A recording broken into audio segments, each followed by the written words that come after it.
A case so gruesome, Google censored it. The eyeball killer. A case so gruesome, Google censored it. The eyeball killer. Wow. Let's lock in. Popcorn. Turn your motherfucking lights off. It's about to get real. W crime time. At this point, this is not even a crime time.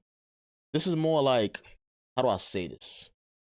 This is more like a nigga that just saw creepy. Fuck that, I gotta turn the light This back case on. takes place in the USA in the years 1988 to 1991.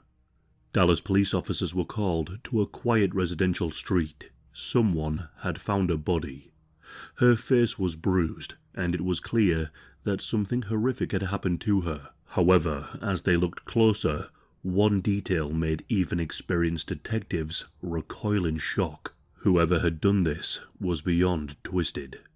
In October of 1988, police found the body of 30-year-old Rhonda Bowie in the Oak Cliff area of Dallas. Rhonda was a lady of the night who walked the streets of Oak Cliff.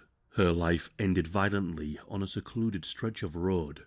Rhonda had been stabbed more than 20 times in a frenzied attack, and the ferocity of the stabbing suggested uncontrolled rage. However, unlike later victims, she still had her eyes intact. Her murder was brutal and personal, but with no witnesses or immediate leads, the case went pretty much cold. Investigators at the time had no reason to suspect that Rhonda's unsolved killing marked the beginning of a dark spree. 2 years later, on a cold December morning in 1990, another body appeared and reignited fear in Dallas. She was a well-known sex worker who usually walked around Star Motel in Oak Cliff. Mary was known as quiet, gentle, and unassuming.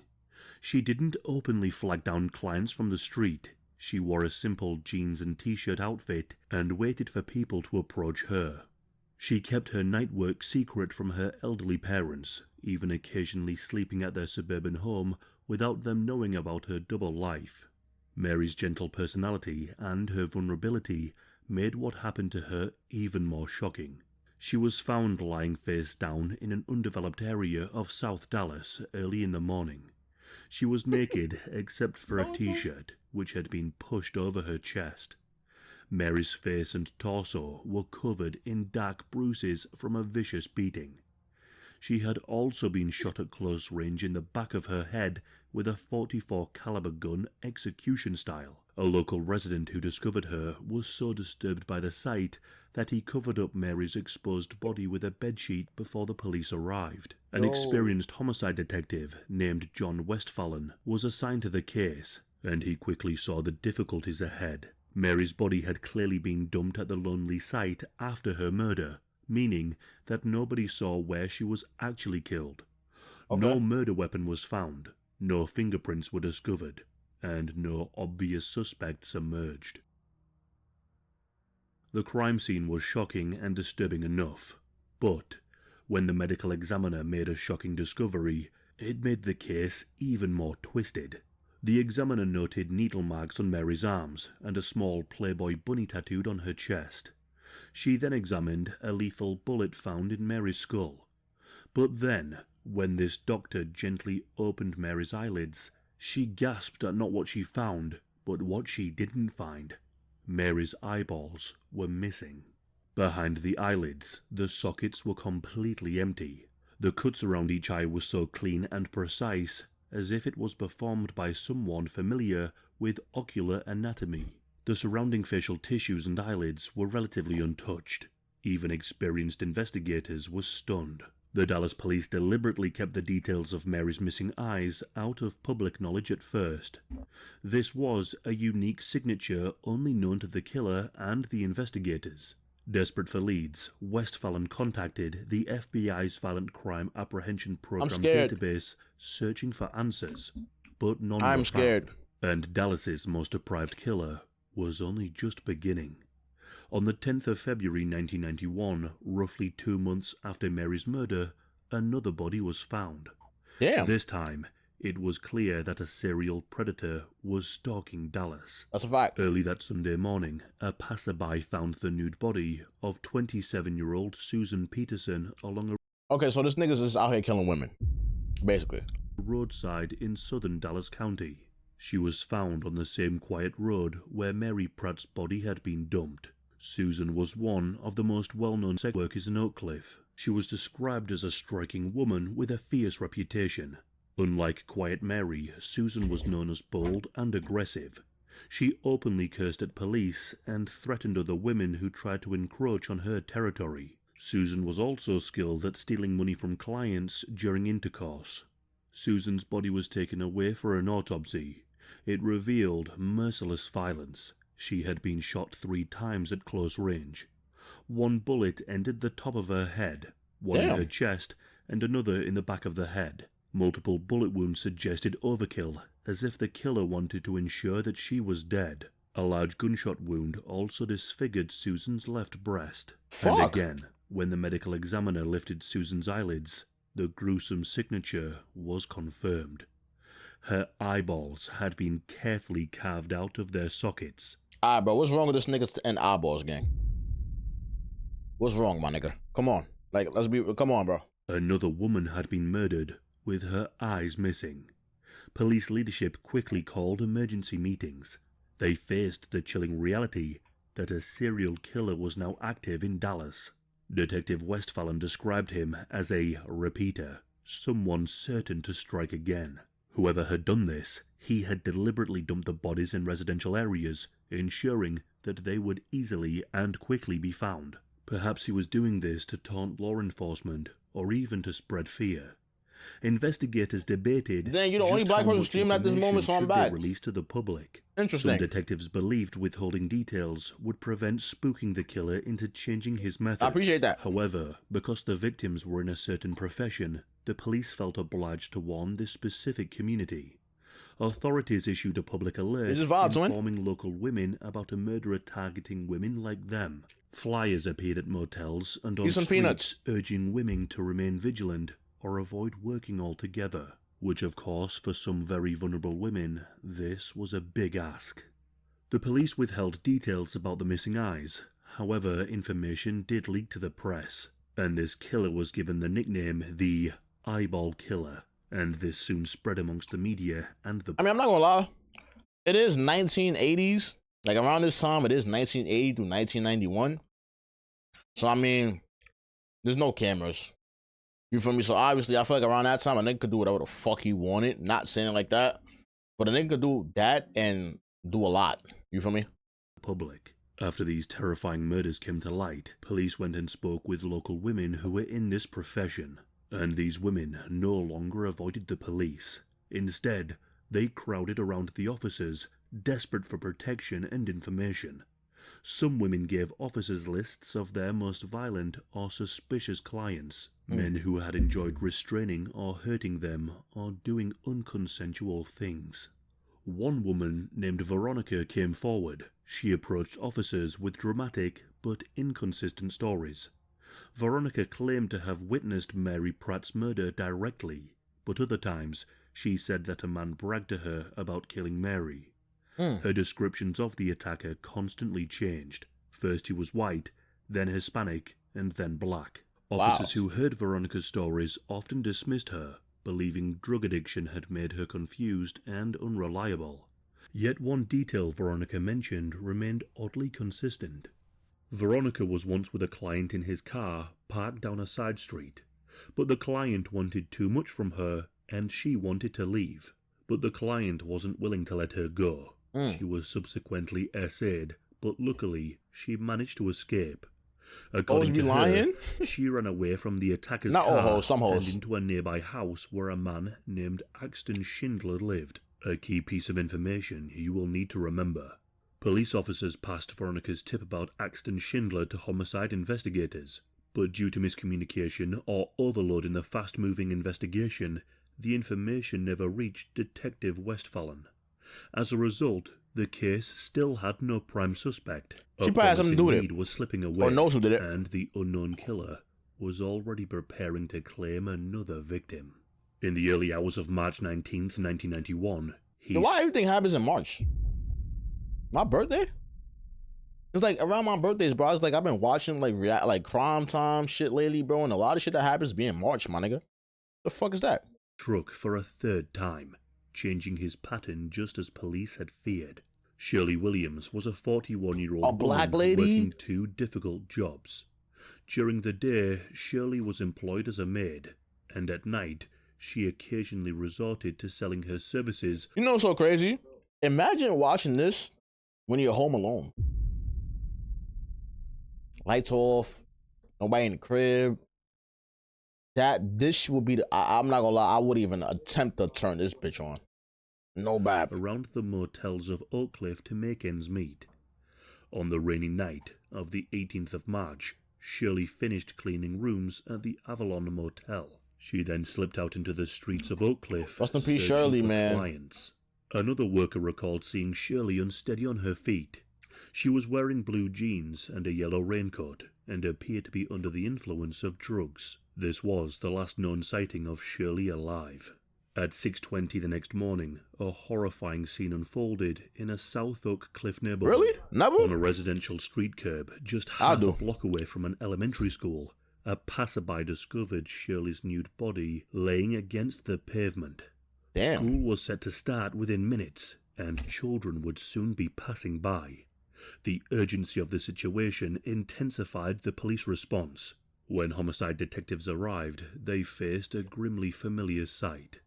Like previous victims, Shirley had bruises on her face and a broken nose, and she had been shot at point-blank range. Damn. The fatal bullet had shattered her face and exited through the top of her skull. Despite the severe trauma, it was immediately clear that Shirley's killer had continued his signature practice. One officer at the scene carefully lifted Shirley's eyelids and found them to be empty. Her eyes had been removed exactly like the previous victims. Detective Westphal How's he doing that, though? And quickly arrived on the scene. He noted that the killings were undeniably linked. This time, however, the killer appeared to have been rushed. During Shirley's autopsy, the medical examiner found a small but crucial piece of evidence. The tip of a razor-sharp X-Acto blade had broken off and embedded under the skin near one of Shirley's empty eye sockets. The removal of her eyes, though still precise, was notably less measured than before. This suggested that the killer may have had less time or was becoming frantic. After 3 murders in just 3 months and a 4th unsolved killing from years earlier, possibly connected, the city of Dallas was gripped by fear. Nigga, I'd have been scared if I was a lady. I'm not gonna lie, if I'm a lady, I'm scared at this time, bro. Because there's a nigga out here that's killing people, bro. He is shooting you in your head in GTA, point blank range, right? And then he's taking your eyeballs. This nigga's a savage. Spreading quickly. The fuck is wrong with this Those nigga? who worked in similar professions to the victims quit their jobs or left the city. His voice making me sleepy. The person responsible for these horrific murders just seemed to vanish into the night, and investigators couldn't catch a break. Are you a female? However, they didn't give up, and the restless work of a few dedicated officers was about to pay off. You're a female, I could tell. Finally, a breakthrough emerged. Officers who knew local S-workers well heard of a disturbing incident days before Shirley's murder. They spoke with Brenda White, a veteran of her industry, and she described a recent harrowing escape. Brenda explained that a few nights earlier, a man driving a dark station wagon pulled up alongside her, and she got into his car. The man she described had salt and pepper hair and wore cowboy boots with blue jeans. Brenda asked him to drive to a motel, but the man refused, saying that he knew a spot that he wanted to use. Brenda insisted that he drop her off immediately, as she never went anywhere with unfamiliar clients except motels. Suddenly, this man's demeanor changed. He shouted at Brenda and said that he hated people in her profession and intended to kill them all. Before he could grab her, Brenda sprayed mace right into his face, opened the door, and jumped from the moving car. This story haunted the police all day. Smart lady. They recalled every detail these workers had shared since the killings began. They kept returning to Veronica's inconsistent accounts of being SA'd. After hearing this other story the next morning, the police suggested that the investigation run a computer check on the man Veronica had mentioned, the man named Axton Schindler. Axton's address was found, but the property was owned by a man named Fred Albright. Confused by the unfamiliar name, the police continued typing. They discovered that Fred Albright owned another property in Cotton Valley, the neighborhood where the first two victims were dumped. But then they discovered that Fred Albright was dead. But then an officer spoke up, suggesting that the case involved another man named Charles Albright, the son of Fred. This officer recalled an earlier anonymous phone call from a woman claiming to have been friends with Mary Pratt. The woman said that Mary had introduced her to a man named Charles Albright. As it turned out, Axton rented a smaller dwelling to the rear of Charles's house, who was living in his deceased dad's house. Police began to speculate that perhaps Charles Albright was the person who had attacked Veronica, and so they rushed to review Charles's criminal record at the County Identification Division. They found multiple charges, including theft, burglary, forgery, and essay of a minor. The police believed that they may have found their killer, and so they went straight to Detective Westphalen. After hearing their theory and account, Westphalen quickly assembled a lineup of 6 mugshots, including Charles Albright's. Police then showed the lineup to Brenda White, who immediately identified Charles Albright as her attacker. They then showed the lineup to Veronica. When Veronica reached Charles Albright's photograph, she began shaking. She was visibly terrified. Yep. Veronica became too terrified to even creepy cooperate, and she refused to identify anyone. So Westphalen demanded that they bring her downtown. In a small interrogation room, Westphalen confronted Veronica. She trembled and cried, unwilling to even look at the photographs. Westphalen then told Veronica about the 3 murdered women, describing how urgently the police needed her help to remove the killer from the streets. Slowly, Veronica examined the mugshots again. She finally reached out and turned over Charles Albright's photograph and signed her name. With this, the police were dispatched to Charles's home.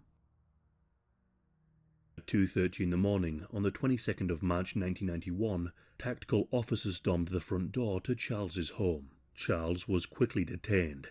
As the police began to look around the property, they found it to be rather strange. The walls were covered with Life magazine covers and Marilyn Monroe movie posters. Charles remained silent as officers handcuffed him and led him away. Dixie Austin, his partner, began to break down. Confused, she began screaming, unable to comprehend what the man she loved had done. Dallas's notorious eyeball killer finally had a face and a name. But who was Charles Albright? Charles was born in Texas in 1933 and raised said by adoptive 1933. You got a whole wife and you doing this? That's sick. In Dallas. His adoptive mother What be was going through niggas' strict brains? and obsessively focused on her son's achievements. Under her guidance, Charles skipped 2 grades and displayed signs of gifted intelligence. Nigga Nazi? But when Charles was 11, she enrolled him in a taxidermy course, guiding him through each step. He was given a small gun as a child, and he began shooting small rabbits and squirrels. His mother showed him how to use a scalpel to skin small animals, remove organs, and how to extract their eyeballs. Charles became fascinated by glass eyes and as a he used kid. them in his taxidermy. He would linger at the shop, staring at the artificial eyes, longing to collect them like marbles. When he was only 15, he slept with his first S-worker, contracting crabs at the same time. Damn. By 16, he had begun to steal. He was caught stealing $380 from a cash register along with some guns. By the 1950s, he was married, had a daughter, and briefly worked as a school science teacher.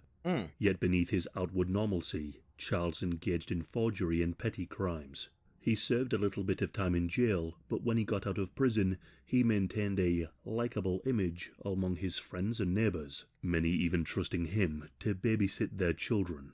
But one family would soon regret ever letting him near their child. That's crazy. In 1981, he was arrested for the SA of a neighbour's daughter. Charles pleaded guilty and received 10 years probation, avoiding jail time. In the late 1990s, around the time the killings began, he made a peculiar change to his routine. He took up a job delivering newspapers before dawn, waking up at 3 in the morning to drive his route. He told his partner that he just wanted the extra money, but this job provided the perfect cover to prowl the streets whilst she slept. His partner said she noted nothing suspicious, later insisting that Charles always returned promptly after his deliveries. In reality, Charles used these early morning hours to stalk vulnerable women in this area. His lifelong obsession with eyes, his surgical skill with a knife, and his ability to mask his true nature converged lethally. People who knew Charles but didn't know about his past couldn't reconcile the soft-spoken, church-going neighbour with the sadistic murderer he had become. However, they... See, like, this is what I'm talking about. Like, shit like this, bro. That's how you know, yo, there's a lot of weird motherfuckers in the world. Nigga was obsessed with eyeballs since a young kid. I'm not gonna lie, his mother's to blame. I blame his mom. I blame his mother, bro. He had to face this, as his trial would soon begin. Charles Albright's murder trial began in Dallas in December of 1991, 9 months after his arrest. Like, my thing is, he had a whole wife, though. Like, nigga, what, you had a fantasy of doing that? Like, you had a thrill, like an adrenaline rush? You just going out the night, killing women, and taking their eyeballs out? The fuck? Prosecutors ultimately proceeded with only a single murder charge for Shirley Williams, dropping charges in the Pratt and Peterson cases due to insufficient evidence. Charles pleaded not guilty. The prosecution's case relied heavily on circumstantial evidence. There were no eyewitnesses, no murder weapons, and they couldn't link Charles directly to the crime scenes. But here's what they did have: Brenda White and Veronica's testimonies. They came forward in court with their terrifying accounts of what happened to them, and they pointed to Charles. Also, near where Shirley Williams was killed, the police found a yellow raincoat and a blue blanket soaked in blood. On that very blanket, they found 6 hairs from Shirley Williams, but more importantly, they found 3 pubic hairs which belonged to Charles Albright. They also found a head hair on the raincoat that matched to him too. Blood, hairs from the victim and the suspect all in one place. Also inside Charles's home, they found taxidermy tools, X-Acto knives, photographs of women's eyeballs, and eyeball diagrams. This is circumstantial, but also undeniably strange.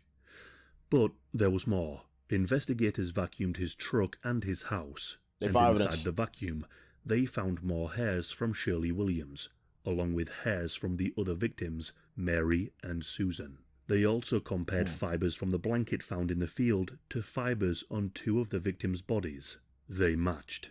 Everything was pointing to Charles being the killer. The prosecution also highlighted the unique signature of the killings, the surgical removal of the victim's eyes. Meanwhile, the defense attorneys argued vigorously that the state lacked direct proof of guilt.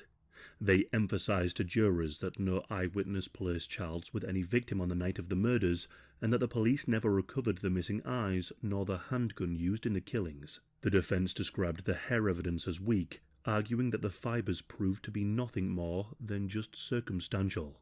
The defense also attempted to introduce a different suspect, pointing to the mysterious Axton Schindler. Axton did live on the property linked to the crimes, and he had abruptly left town as the trial began. The defense suggested that Axton was the real killer. However, prosecutors countered this by noting that dozens of S-workers in the end identified Charles and not Axton. Furthermore, nothing in Axton's history indicated that he possessed the skill to surgically remove human eyes. Charles, on the other hand, did. Charles Albright did not testify in his own defense. He sat quietly at the table with slumped shoulders and a neutral expression.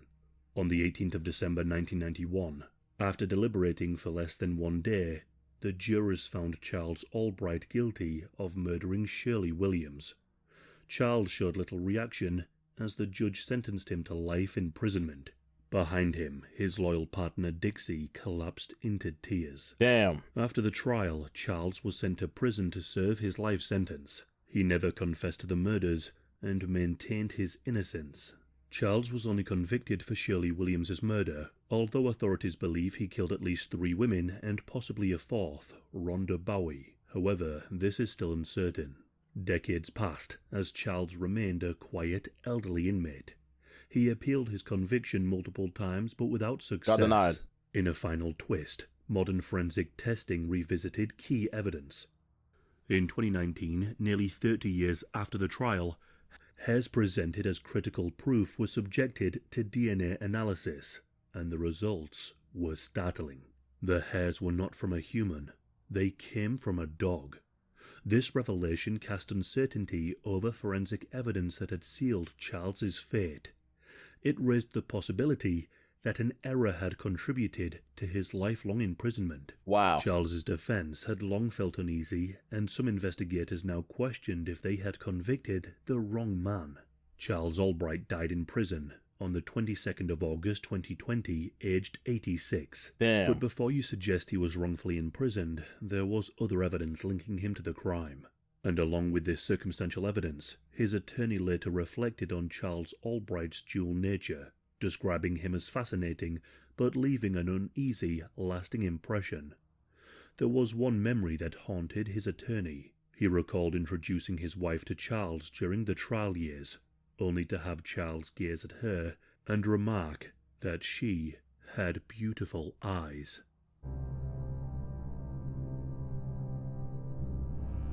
DJs. Yup.